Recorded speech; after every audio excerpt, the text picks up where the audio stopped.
Hello बच्चों, चलो इस प्रश्न को पढ़ते हैं। इस प्रश्न में पूछा गया है, यदि 500 मिली गैस ए को 400 टोर तथा 666.6 मिली गैस बी को 600 टोर पर एक 3 लीटर के बर्तन में रखी गई है, तो निकाय का दाब बताना है।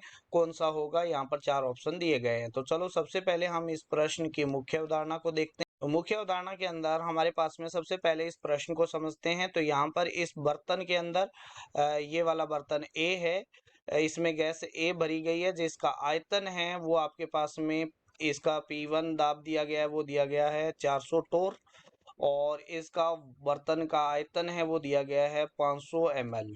और इसी तरीके से कोई गैस बी है, तो ये आपके पास में है गैस बी, इसमें भरी गई है। इसका जो प्रेशर है वो दिया गया है आपके पास में 600 टोर, है ना, 600 टोर, ये 400 टोर है। और वॉल्यूम दिया गया है वो दिया गया है 666.6। ठीक है, और इन दोनों को हम क्या कर देते हैं, एक तीसरे कंटेनर जो सी है, मान लिया आपके पास में ये आपके पास में कंटेनर सी है, जिसके अंदर हमने इसको भर दिया है, तो ये आ जाएगा P3 आपको निकालना है।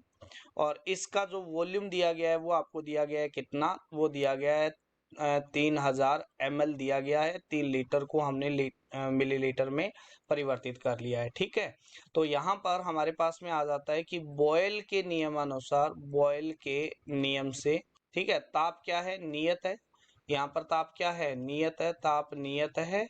तो इसका मतलब क्या हो जाएगा, पीवी बराबर क्या हो जाएगा, वो हो जाएगा कांस्टेंट हो जाएगा। तो इसका मतलब पहले जो पीवी है, यानी मिश्रण करने से पहले, यानी P1 V1 प्लस में P2 V2, P2 V2 है, वो किसके बराबर आएगा आपके पास में, P3 V3 के बराबर आएगा। P1 दिया गया है कितना, 400, V1 दिया गया है 500 ml, और P2 दिया गया है आपके पास में 600, और V2 दिया गया है 666.6, और P3 आपके पास में निकालना है आपको, और वॉल्यूम इसका दिया गया है 3000। ठीक है, तो यहाँ से अगर आपके पास में P3 निकालते हो तो ये आ जाएगा 400 इंटू 500 प्लस में 600 इंटू में 666.6 डिवाइड में आ जाएगा आपके पास में कितना, 3000। ठीक है, तो यहाँ से P3 आएगा, वो आएगा आपके पास में 199.98 और के बराबर आएगा। और अगर ये टोर के बराबर है तो ये अप्रोक्सीमेटली किसके बराबर हो जाएगा, 200 टोर के बराबर लिख सकते हैं। तो ये जो निकाय का आयतन है वो आ जाएगा, आपके दाब है वो कितना आ जाएगा, वो आ जाएगा 200 टोर, जो कि ऑप्शन ए में दिया गया है। आशा करते हैं मुख्य अवधारणा के आधार पर आपको इस प्रश्न का उत्तर समझ में आया होगा। धन्यवाद।